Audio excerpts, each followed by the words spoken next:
किसी गांव में एक किसान रहता था। इस संसार में वह बहुत ही गरीब था। उसके पास जमीन का एक छोटा सा टुकड़ा था जिस पर वह खेती करता था। उसका गुजारा अत्यंत कठिन तरीकों से होता था। एक दिन सूरज की गर्मी चरम सीमा पर थी, परंतु किसान हमेशा की तरह खेत में काम कर रहा था। पसीने से लथपथ किसान बुआई के लिए खेत जोत रहा था। इसी बीच खेत में खुदाई करते समय जमीन से एक बड़ा सा लकड़ी का बक्सा मिला।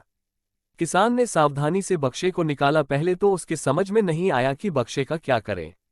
आखिर उसने बक्से को खेत के बाहर रख दिया। उसे साफ करके जो रोटियां वह घर से लाया था वह बक्से में रख दी और अपने काम में जुट गया।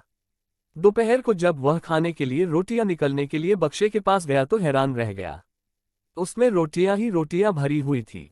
तब किसान को पता चला कि वह जादुई बक्सा था। उसमें जो भी चीज डालो उसका 80 गुना होकर बाहर आता। जैसे एक मूंगफली का दाना डालो तो तुरंत उसमें से 80 दाने निकल पड़ते। किसान ने तृप्त होकर खाना खाया और उसके बाद किसान संतुष्ट होकर बक्से को घर ले आया। बक्सा मिलने के बाद किसान बहुत खुश था। उसे लगा कि उसके सब दुख अब दूर होंगे। वह लालची नहीं बल्कि धैर्यवान व्यक्ति था। उसने बक्से का दुरुपयोग नहीं किया। उसे जब भी किसी चीज की जरूरत होती तो बक्से से तुरंत प्राप्त कर लेता। समय गुजरने के साथ साथ उसके बक्से के बारे में गांव के जमींदार को पता लगा।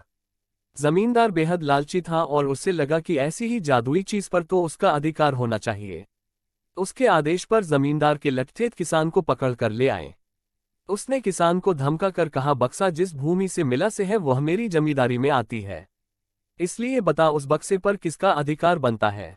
किसान बोला, ये ठीक है हुजूर की यह भूमि आपकी जमींदारी पर आती है, पर बक्सा जिस खेत से निकला है उस पर मैं खेती करता हूँ, अतः इस बक्से पर मेरा अधिकार बनता है। किसान गिड़गिड़ाया, लेकिन जमींदार ने बहुत धमकाया। बक्सा पाकर जमींदार बहुत खुश हुआ, मगर किसान का रो रो कर बुरा हाल था। जमींदार की अब चांदी हो गई।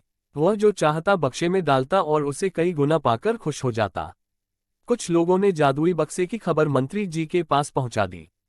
पहले तो उसे विश्वास नहीं हुआ, फिर उसने अपने विश्वस्त सेवक को बक्से की सच्चाई परखने के लिए भेजा। वहां जो उसने बक्से का जो जादू देखा तो वह मंत्री के पास जाकर सारी सच्चाई बता दी। मंत्री ने जमींदार को बुलाया, फिर उसे डराते हुए कहा, हमें पता चला है कि तुम्हारे पास एक जादुई बक्सा है, उसे तुरंत हमारे हवाले कर दो।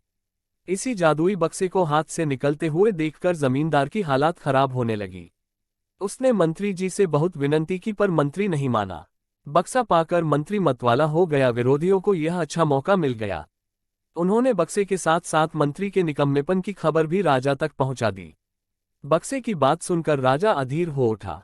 वह अपने सेनापति के साथ मंत्री के घर जा पहुंचा। उसने कहा, देश की सारी जमीन राजा की होती है, इसलिए जादुई बक्से पर भी उसी का हक है। मंत्री ने बिना देरी किए बक्सा राजा को दे दिया। जादुई बक्से को पाकर राजा प्रसन्न हो गया। सबसे पहले राजा ने जादुई बक्से की मदद से अपनी खजाने की वृद्धि की, फिर राजा को उस बक्से की सुरक्षा को लेकर चिंता हुई। राजा हर कीमत पर उस बक्से को अपने साथ रखना चाहता था। राजा ने सोचा कि इसका रहस्य ज्ञात करना चाहिए कि आखिर इस बक्से में है क्या। ये जानने के लिए राजा उसमें प्रवेश कर बैठा। जब बाहर निकला तो उसके पीछे पीछे 80 राजा बाहर निकले। असली राजा का कुछ पता नहीं चलता था। वे राजसिंहासन में कब्जा करने के लिए एक दूसरे से लड़ने लगे। ये जानकर किसान को बेहद दुख हुआ। वह अपने आप को कोसने लगा कि कितना अच्छा होता कि मैं बक्से को जमीन में ही गड़ा रहने देता।